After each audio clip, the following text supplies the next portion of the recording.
karena kalau kita lihat nyaris tidak ada psychological barrier ya, tidak ada hambatan psikologis untuk kemudian bertemu dengan ragam kekuatan.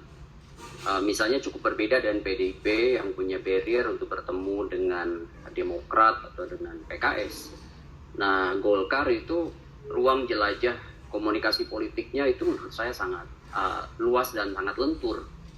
Contoh misalnya di Februari aja udah bertemu dengan Surya Paloh, kemudian bertemu misalnya dengan PKS ya. Terakhir Pak Erlangga bertemu dengan Caimin itu baru di bulan Februari.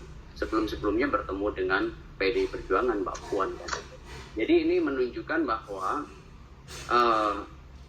satu skill yang tentu secara organisasi ya turut menyelamatkan Golkar untuk selalu berada menjadi bagian dari the ruling party, yaitu memperluas ruang jelajah komunikasi politik.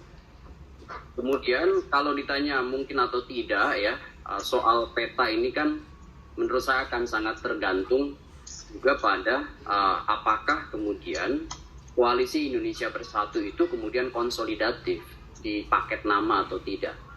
Sekaligus ini juga terhubung dengan bagaimana positioning Mas Rianto dari koalisi-koalisi yang lain yang ada. Contoh misalnya yang disebut tadi oleh Mas Rianto, mungkinkah ke koalisi perubahan?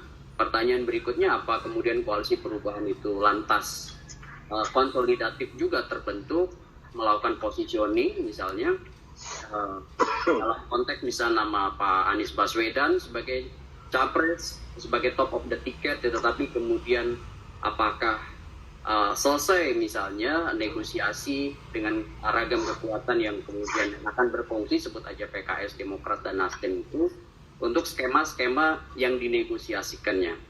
Nah, hal ini kan kemudian akan juga menstimulus Golkar juga melakukan positioning. Sebenarnya bukan hanya Golkar, tapi juga PDI Perjuangan yang prediksi saya kemungkinan besar itu kemudian juga melakukan capresnya di injury time karena pertimbangan-pertimbangan soal kompetitor ya, begitu.